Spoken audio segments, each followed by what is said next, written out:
Hey, this is Notser, and we're in the Mogami. Now, the Mogami, stat-wise, didn't really change, except for one thing in 0.6.4. The 155mm guns traverse 20 seconds quicker, which is way better. But it's the same build, inertia fuse, concealment, that sort of thing.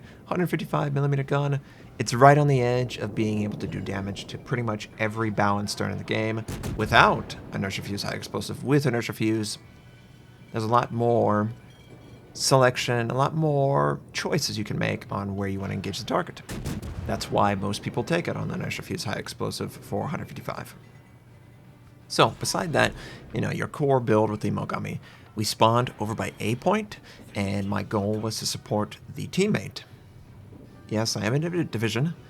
Teammate was trying to capture B, and of course, we know I don't even need to see what the Baltimore's doing. He's using his radar, and they are keeping up their fire on the closest target, which happens to be my teammate.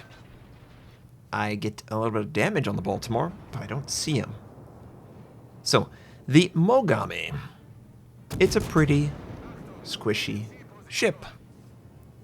Absolutely, but it's probably the highest DPS light cruiser in the game at tier 8. It is certainly up there, so you got to keep yourself alive. I wanted to try and commit to staying back as far back as I can and being the DPSer.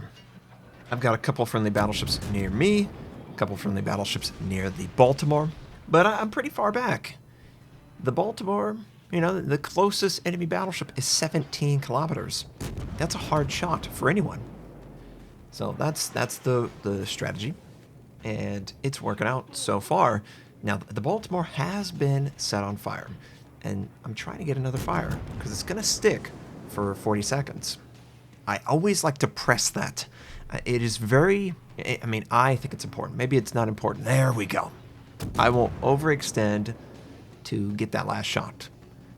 If I see enough enemies are firing on me, I'm just going to hold my fire. I've done what I set out to do, which is set them on fire. So now we wait. We wait for our detection to drop back down and for the enemy to be interested in shooting at something else, quite frankly. That's why I want the battleships near. They can actually afford to take a little bit of damage and, ooh, wait a minute, can't pass this up. I felt like the natural response for players when they're spotted is to speed boost forward, and that's why I did one at the rear and one at the forward. Forward missed, but now he's moving forward, and he's gonna run right into the torpedoes, which we are assisting doing damage to him. Enemy destroyer is taken out. Only one left on the enemy team. That is really important, and look at how far back the enemy is. I'm gonna go back into stealth. They're so far back that the concealment of the ship, when not firing, is going to work just fine. And of course, minimize the side profile. Your Citadel is very easy to get, and it's a tier 10 match. So got to be very careful. I was a little concerned that I might have turned a little bit too early there. You saw how they got a little bit more AP. But we're on the point. Should we be on the point? There are a couple Baltimore, and there's a couple cruisers in the Baltimore and the Hindenburg, and they look like they want to actually move forward. Apparently, I wouldn't recommend that, but weird things have happened, weirder even, and I just don't feel like sitting out here in the open capturing this base is what I'm meant to do. I think what I'm meant to do is to keep up the firepower, and I can't do it when I'm out in the open. So I'm going to try and make sure that there's an island in between my ship and everyone else on the enemy team, and just get a little bit of damage on this particular battleship at this moment. You would be surprised how easy it is to manipulate the line of sight. You know that your max range is going to be the bloom, so you can already work with this sort of ring that's always on the map. And if you make sure everyone on a flank is outside, and especially when there's no destroyers, if you want to make sure everyone on a flank is completely gone, past the max range of your gun, and you only have that one or two targets that are maybe behind an island and they're closer, you can manipulate it to where nobody can see you. And I think it's much easier to do that because it goes out to your max range. It's an interesting byproduct of removing stealth fire. You actually have more precise measurements for the exact range you're going to bloom back out to.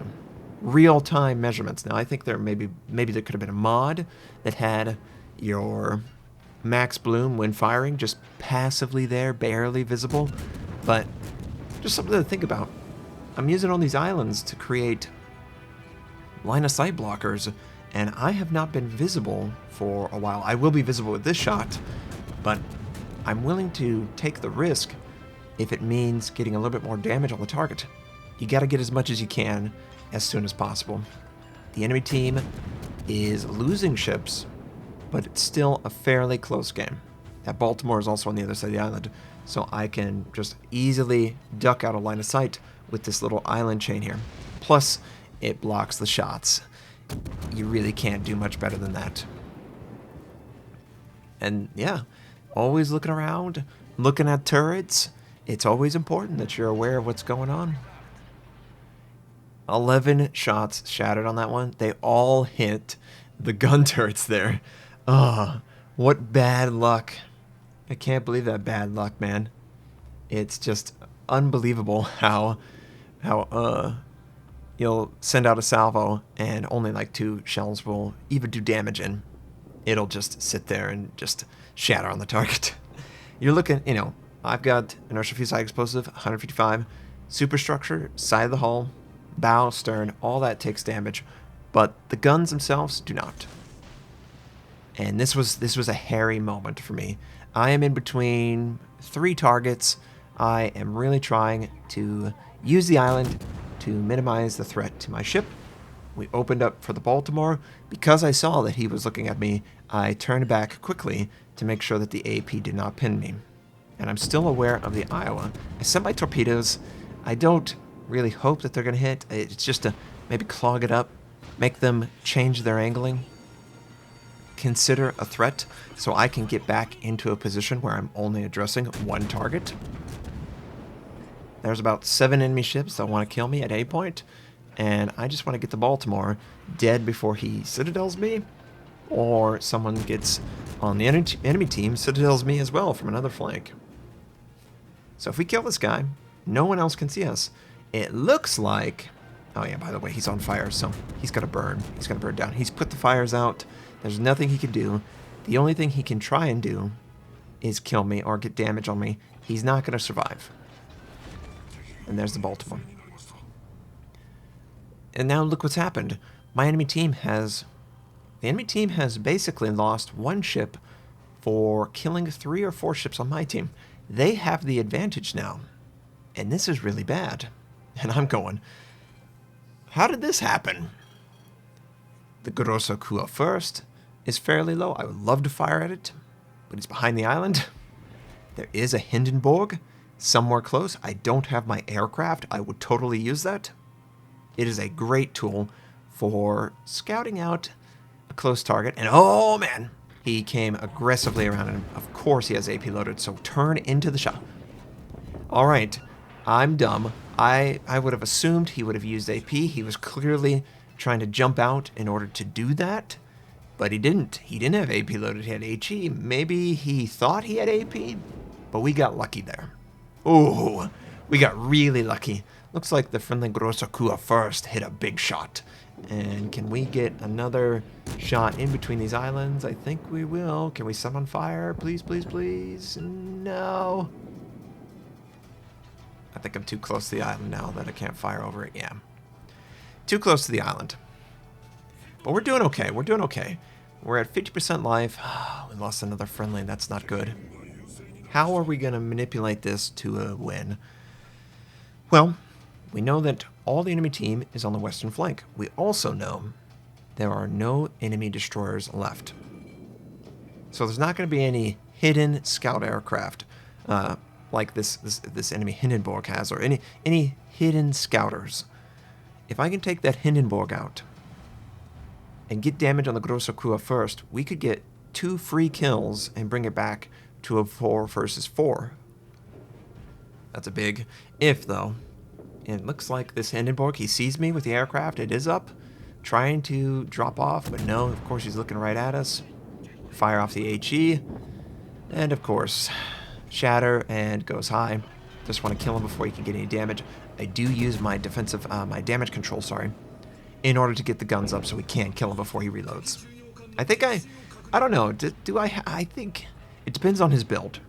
We are very close with our rate of fire. I've got 10 seconds. He's got about 10 seconds as well if he went the range build.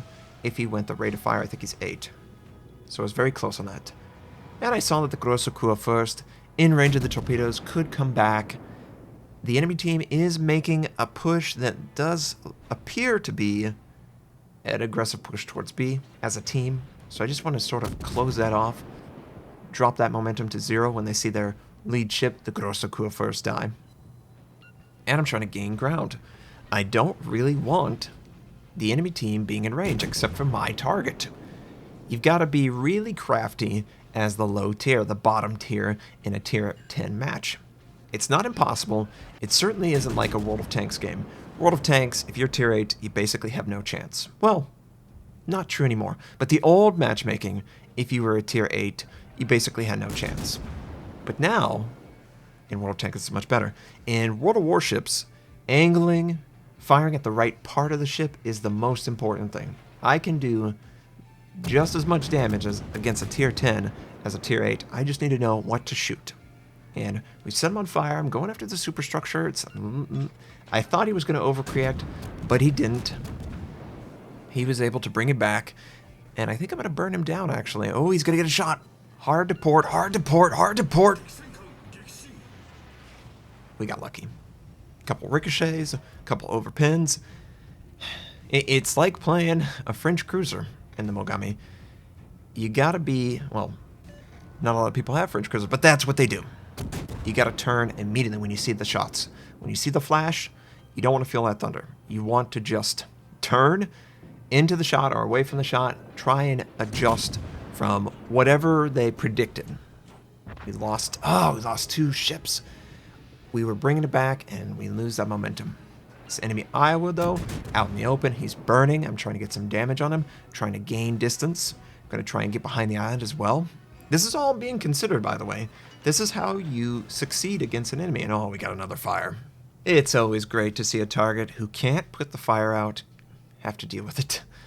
And behind the island, that enemy Alabama is outside of my max range, so I know I will not be detected when I fire my gun. Should be an easy kill. And it is. Enemy Grosse Kur first is also trying to get over to us. The best thing that happened was that our Z-52 went and captured C. We have B and C. The enemy team has to press into us. Even though we have less ships, and honestly, more vulnerable ships, a tier 8 is not an ideal ship to have at the very end. You can still keep the islands in your way. You force the enemy team to come towards you. The Z-52 says the flood's sticking, he should die, and I'm like, yes. So I'm just trying to communicate strategy. Force them to come towards us. That's the first thing. Whenever you have a base advantage, don't throw your life away. Make them come to you. They have to, or they lose. Second thing, try and keep an island in between myself and the enemies. If I have to give up DPS time to make sure I'm not detected, do it. There's no sense in dying. Throwing my ship away, just don't do it. So we're just going to get a little bit of damage on the Tirpitz. The Tirpitz is going to move within range. He knows he has to come towards B. As he comes, this strategy of firing behind the island is less and less effective. But I don't want to go too far away. I was thinking, you know what? Torpedoes are the equalizer here. If I can get an ambush on him, I can take him out. But I can't ambush him if I continue to run away. So I'm going to try and make a stand. And we're going to just make sure he can't capture it. If he gets an opportunity to round that island, I'm going to be in position to use my torpedoes. That was the plan. Of course, I was also considering, do I want to break out and go to the right? Keep the distance, never be detected, and come from behind. You see that island that's just north of B? I was going to try and manipulate it to where the friendly Z-52 is scouting the turrets, and I could fire over that island. But nope. We are immediately detected by aircraft, and that just pumps the brakes right there. Do not do something where the enemy can see you. Clearly, he has the advantage there, and I don't want to give it to him. I don't want to just go oblivious to all danger and go out because I'm detected. So I'm just gonna I'm gonna chill for a second, see what he commits to. Is he gonna commit to the left side of the island that's directly center of B, or is he gonna try and go north of that island? If he goes to the left, then I can try and rotate up north. If he goes to the right of that island, northeast, opposite of what he's doing right now, then I can go south. I can also set up a torpedo attack, which is exactly what I'm going to do. Now there's 2 minutes left. I don't know if there's enough time for the enemy team to win the game. I am definitely not going to risk the ship. I'm going to do everything in my power to be as safe as I possibly could be. And we send our torpedoes, put it into high gear, rotate the camera with C, and I fire at the target. And unfortunately, I probably should have done that first, because we are out in the open and he's going to shoot! That was a close one. That was a mistake. I should not have done that. I was a little greedy. Torpedoes missed anyway. Alabama is on the northern half. I can't just break out of this little island area. I've got to just sit here and chill for about a minute. I don't know what the enemy team intends to do, so I'm going to try and set up to where I have torpedoes on the left and the right side. I doubt very seriously that the Alabama will be quick enough to get onto my port side.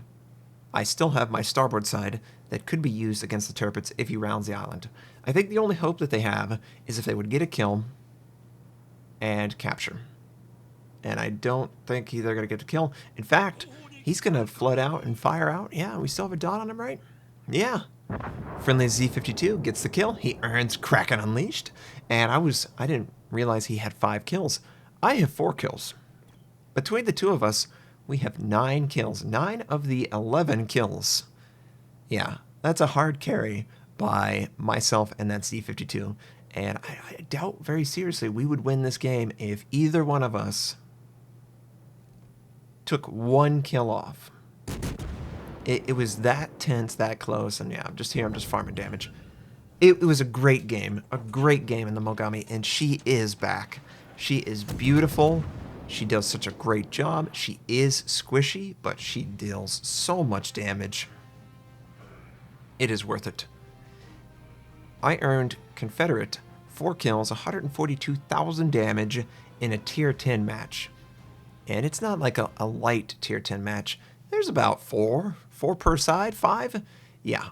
2,526 base XP. The Z-52, 2,423. Great game by both of us. And that poor Grosokua first, he had a great game going too. Normal damage, HE, and fires, that's what the Mogami 155 is good at. I hope you enjoyed the game. I certainly did. I hope you have a fantastic day, and I'll catch you next time.